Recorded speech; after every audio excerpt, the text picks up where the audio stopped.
या जो अब मुख्यमंत्री है उनसे बिल्कुल जनता त्रस्त है और बिल्कुल ही इस टाइम पे सत्ता परिवर्तन वहाँ पे होने जा रहा है। 10 साल का कुशासन जो है भाजपा का वो ख़त्म होने वाला है और जो है कांग्रेस की सरकार वहाँ पर आएगी। लगता है बीजेपी का अब वहाँ से भी सफाया होने वाला है।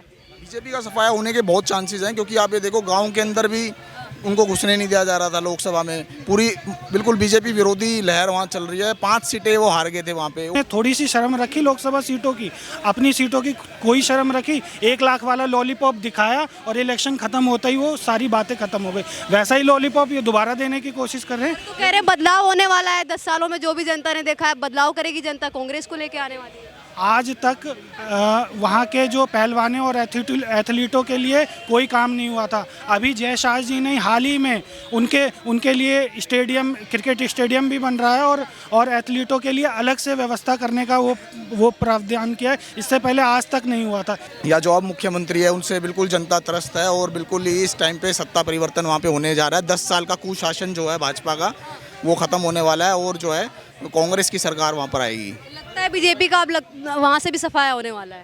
बीजेपी का सफाया होने के बहुत चांसेस हैं, क्योंकि आप ये देखो गांव के अंदर भी उनको घुसने नहीं दिया जा रहा था लोकसभा में। पूरी बिल्कुल बीजेपी विरोधी लहर वहाँ चल रही है। 5 सीटें वो हार गए थे वहाँ पे, और भी हार सकते थे, वो तो थोड़े मार्जिन से रह गई। और फिर पहलवानों का मुद्दा है वहाँ पे।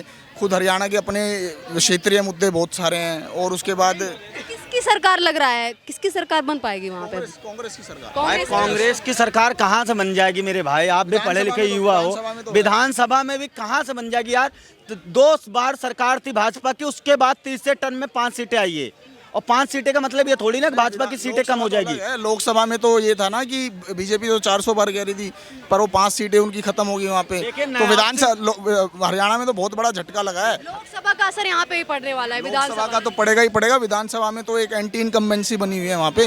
जो नायाब सिंह सैनी अभी सिर्फ 2-4 महीने हुए हैं लोकसभा इलेक्शन को, और आम आदमी पार्टी यानी केजरीवाल की हरकतें और कांग्रेस यानी राहुल गांधी जी की हरकतें दिख गई हैं। उनकी जो लोलो चप्पो है वो पूरा देश देख रहा है। मुझे ऐसा लगता है हरियाणा चुनाव में बहुत फर्क पड़ेगा और भाजपा को ही। राहुल तो पूरे फॉर्म में दिख रहे हैं। पूरे राहुल अभी तैयारी के साथ है। इलेक्शन से पहले फॉर्म में आ जाते हैं और इलेक्शन खत्म होता है। याद है 1 लाख रुपए वाला, अभी 1 लाख रुपए वाला जो अभी लॉलीपॉप दिया था राहुल गांधी जी ने, अभी उसकी कोई बात हो रही है? चाहे उनको 99-100 सीटें मिली हों लोकसभा में, उन्होंने थोड़ी सी शर्म रखी लोकसभा सीटों की, अपनी सीटों की कोई शर्म रखी। 1 लाख वाला लॉलीपॉप दिखाया और इलेक्शन खत्म होता ही वो सारी बातें खत्म हो गई। वैसा ही लॉलीपॉप ये दोबारा देने की कोशिश कर रहे हैं। तो कह रहे हैं बदलाव होने वाला है। 10 सालों में जो भी जनता ने देखा है बदलाव करेगी जनता, कांग्रेस को लेके आने वाली है। आज तक वहाँ के जो पहलवानों और एथलीटों के लिए कोई काम नहीं हुआ था। अभी जयशाह जी ने हाल ही में उनके लिए स्टेडियम, क्रिकेट स्टेडियम भी बन रहा है और एथलीटों के लिए अलग से व्यवस्था करने का वो प्रावधान किया है। इससे पहले आज तक नहीं हुआ था। ये पहलवान अभी खिलाफ में नजर आ रहे हैं मोदी जी के। देखिए हो सकता है कोई भी नेता हो या कोई भी नेता हो या कोई भी पार्टी हो, वो 100% एफर्ट लगाने के बाद भी 100% नहीं कर पाती है। तो जो कुछ बचा है थोड़ा बहुत, वो इस बार हो जाएगा, मुझे ऐसा लगता है। लगता है सर पहलवान है जितने अब पूरा जो मोदी जी का कहीं ना कहीं जो वो कर रहे हैं, नकार रहे हैं मोदी जी को। ओलंपिक्स में आप देखो इंडिया की क्या हालत रही। हम 4 मेडल, 150 करोड़ की आबादी के बाद हम 4 मेडल लेकर आ पाए हैं। तो हमारी जो है खेलों का जो स्तर है वो बिल्कुल ही ख़राब है और इसमें सारी पार्टियां जिम्मेदार है, मैं तो ये कहता हूँ। और बाकी कुछ भी खेलों के लिए करा नहीं गया है ज़्यादा, जिससे प्रोत्साहन मिले और हमारे पास मेडल आए। और पहलवान जो है हमारे देश के, वो अपने दम पर तो जो फाइट करके ले आ पा रहे हैं, परंतु कोई ऐसा प्रोत्साहन सरकार की तरफ से नहीं है। भाई कह रहे हैं कि सरकार कुछ नहीं कर रही है खिलाड़ियों के लिए। भाई साहब जो सरकार सुविधाएं दे रही है इस समय खिलाड़ियों के, ओलंपिक्स खिलाड़ियों को, वो अभी तक कोई सरकार नहीं दे पाई। अब भाई कह रहे हैं कि अपने तरफ से खिलाड़ी बहुत मेहनत कर रहे हैं, सरकार कुछ नहीं कर रही है। अब सरकार क्या जाके लड़ाई कुश्ती मैदान में, अब मोदी जी जाके कुश्ती करेंगे क्या?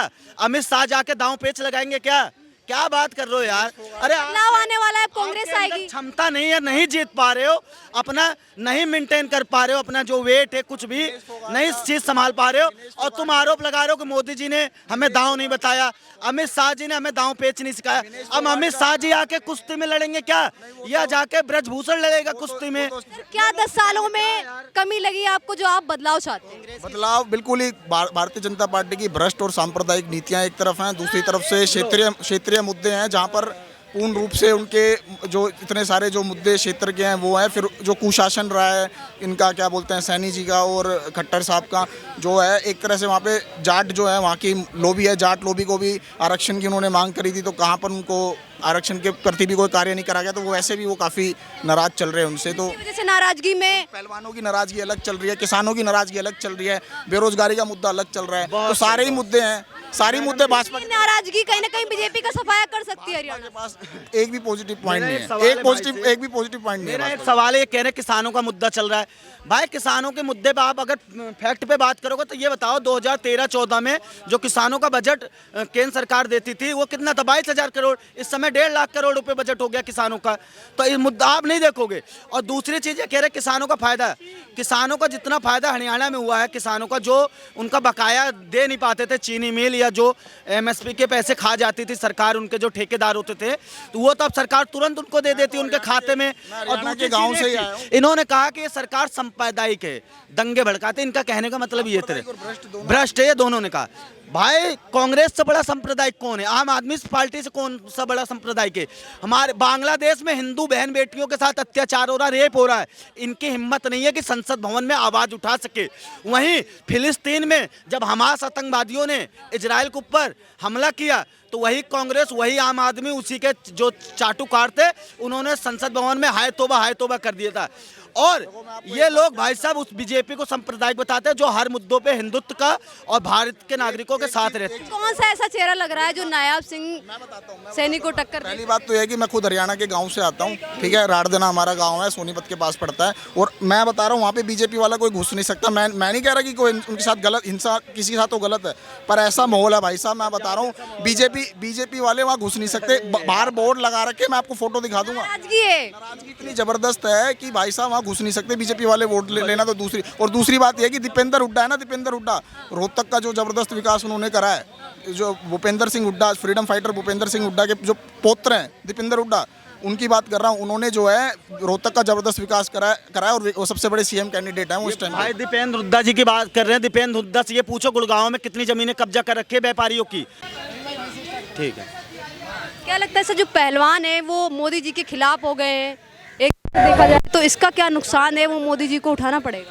बिल्कुल मैम, मेरे को पता था आप ये सवाल जरूर पूछोगी और मैं इस सवाल का इंतजार कर रहा था कि आप पहलवानों का मुद्दा कब लाओगी। और पहलवानों का मुद्दा बगैर हरियाणा चुनाव पूरा ही नहीं होगा। मुझे पता है कि कांग्रेस ने जानबूझकर इस मुद्दे को, पहलवानों को मुद्दों को हरियाणा चुनाव में डाला है, क्योंकि कांग्रेस के पास कोई भी मुद्दा नहीं है। जो हुड्डा खुड्डा है, जो नाक में हुड्डा लेके घूमते हैं, उन्होंने जिस तरीके का भ्रष्टाचार हरियाणा में किया है, हरियाणा के एक नागरिक को पता है। और जिस तरीके से मानव रचना गुड़गांव में इन्होंने जमीनें हड़पी है डीलरों की, हुड्डा साहब और दीपेंद्र हुड्डा, ये साहब कहने के लायक नहीं है, मैं साहब कह रहा हूँ। इन्होंने जिस तरीके से जमीनें लूटी है गुड़गांव में, वहाँ के जमीनों को कब्जा किया है, ये किसी से नहीं छुपा है। कांग्रेस की राजनीति पूरी हरियाणा की जनता जानती है और हरियाणा की जनता इनको जवाब दे चुकी है। अब आप जब विनोद फोगाट की बात करती हो, पहलवानों की, विनेश फोगाट की, तो आपको पता होगा मैडम जी, अभी विनेश फोगाट के ऊपर हुड्डा जो पूर्व मुख्यमंत्री है, उन्होंने कहा हमारी बहुमत होती तो हम इनको राज्यसभा में भेजते। और उसी पे जो उनके चाचा है महावीर फोगाट, उन्होंने तुरंत रिप्लाई दिया कि इनके पास बहुमत थी तब भी और ना थी तब भी इन्होंने कभी पहलवानों का सपोर्ट किया ही नहीं। ये कभी भी पहलवानों के साथ थे ही नहीं। ये जानबूझकर पहलवानों को इस स्थिति में लाए। ये पहलवानों को तो ओलंपिक तक नहीं भेजते थे, और जो पहलवानों के ऊपर खर्चा करना चाहिए सरकार को, वो आज तक इन्होंने कभी खर्चा नहीं की। और ये किसानों की बात लेके आते, कहते MSP को बढ़ाना चाहिए। मैं आपसे एक सवाल करता हूँ, ये सरकारी आंकड़ा है, कोई मैं मुँह जुबानी नहीं बना रहा हूँ। 2013 और 14 में सरकारी आंकड़ा था, जो किसानों के लिए बजट पास होता वो 22,000 करोड़ था, और यही 2024 में 1.5 लाख करोड़ हो गया है। तो बताइए 5 गुना बढ़ गया किसानों का बजट, तो किसान किसे वोट देगा? इन्होंने किसानों को, पहलवानों को सिर्फ और सिर्फ झूठ बोला और बड़गलाया है कि किसानों के नाम पे हम एक आंदोलन खड़ा करें और आतंकवादियों की एक जमात बनाएं, लेकिन ये होने वाला नहीं है। किसान भी जागरूक है और पहलवान भी जागरूक है और जवान भी जागरूक है। सब लोग भाजपा को और हिंदुत्ववादी सोच को वोट देंगे, ना कि ऐसे जिन्हों आतंकवादियों का सपोर्ट करते हैं, जो उग्रवादियों का, दंगाइयों का सपोर्ट करती है कांग्रेस, उसको कभी भी किसान और हरियाणा की जनता वोट नहीं देगी। क्या नाम हुआ आपका? मेरा नाम ओजस अग्रवाल है। सर, अगर हरियाणा में जितने भी पहलवान हैं अगर वो कांग्रेस से लड़ते हैं, क्या लगता है मोदी जी को इसका नुकसान उठाना पड़ेगा? देखिए, पहली बात तो यही है कि लोकसभा में जिस तरह का निर्णय आया था, जिसके अंदर 5 सीटें हरियाणा में 10 में से विपक्ष को मिली थी, तो वहाँ पे पहले ही भाजपा काफ़ी हाशिए पर जा चुकी है और हरियाणा के अंदर एक तरह से हवा चल रही है, बिल्कुल ही बीजेपी के विरोध में हवा चल रही है। हमने तो यहाँ तक देखा है कि गाँव में भी जो है बीजेपी वालों को एंट्री नहीं मिल रही है। तो ये कह सकते हैं कि जो विधानसभा है उसमें पूरी तरीके से जो सरकार, जो अभी उनके मुख्यमंत्री थे खट्टर थे,